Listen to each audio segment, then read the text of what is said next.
এই আপোনাৰ এইখন চাওক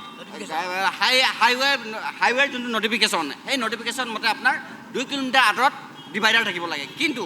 এই ডিভাইডাৰটো RTI তথ্য মতে আমি পাইছোঁ যে আপোনাৰ CRPFৰ কেম্পৰ কাৰণে বা CRPFৰ বিষয়াসকলে অহা যোৱা কৰিবৰ কাৰণে এই আপোনাৰ ডিভাইডাৰটো দিয়া হৈছিলে কিন্তু আজিৰ তাৰিখত আপোনাৰ এই পেট্ৰল পাম্পৰ লগত এই অবিনাশ চুলেকাৰ নামৰ যোনজন স্বত্বাধিকাৰী তাৰ পেট্ৰল পাম্পৰ লগত কিহৰ কাৰণে অসম আৰক্ষীয়ে কি কাৰণত কি মিলামিলি কি যোগাযোগ আছে তেওঁলোকৰ লগত নাজানো কি অংক আছে নাজানো ইয়াতে তেওঁলোকৰ আমাৰ অসম আৰক্ষীৰ বিষয়াসকলক ইয়াত ডিউটি দি পেলাই তেওঁলোকৰ সুবিধাৰ কাৰণে এই পেট্ৰল পাম্পৰ বিজনেছৰ সুবিধাৰ কাৰণে অসম আৰক্ষীৰ ইয়াত 3জনকে মানে আপোনাৰ কৰ্মচাৰী দি থৈছে ডিউটিত আমাৰ অসম চৰকাৰৰ পৰা দৰমহা লৈ আপুনি মেঘালয় চৰকাৰৰ বিজনেছত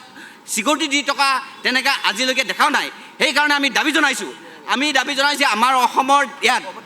যিসকলে কাৰণে CRPFৰ কাৰণে আমি যিহেতু এইটো ডিভাইডাৰ দিয়া হৈছে গতিকে এই ডিভাইডাৰটোত ইয়াত আপোনাৰ হেৰি চিষ্টেম কৰিব লাগে গেট চিষ্টেম কৰিব লাগে যি বেৰিকেড চিষ্টেম কৰিব লাগে বেৰিকেড এই কাৰণে খুলি দিব লাগে যেতিয়া CRPFৰ মানুহে এইফালে অহা যোৱা কৰিব বিষয়াসকলে অহা যোৱা কৰিব তেতিয়া বেৰিকেড খুলি দিয়ক এই তেওঁলোকৰ বিজনেছৰ কাৰণে বিজনেছ বন্ধ কৰি দিয়ক আমাৰ আপত্তি নাই আমাৰ অসমৰ ৰাজহেৰে তেওঁলোকৰ চৰকাৰ চলাই আছে একদিনত 10 লাখ টকাকৈ তেওঁলোকে ইনকাম কৰি আছে একদিনত 10 লাখ টকা এই চুলেকা নামৰ ব্যক্তিজনক অসমৰ মানুহখিনিয়ে দি আছে গতিকে এইটো বন্ধ কৰিব লাগে বন্ধ নকৰা পৰ্যন্ত আমাৰ সংগ্ৰাম অব্যাহত থাকিব অনাগত দিনত আমি মানে মেমৰিডাম দিম আমাৰ অসম পাৰ্টিখনত মেমৰিডাম দিম সকলো অফিচতে আমি মেমৰিডাম দিবলৈ আমি বাধ্য হ'ম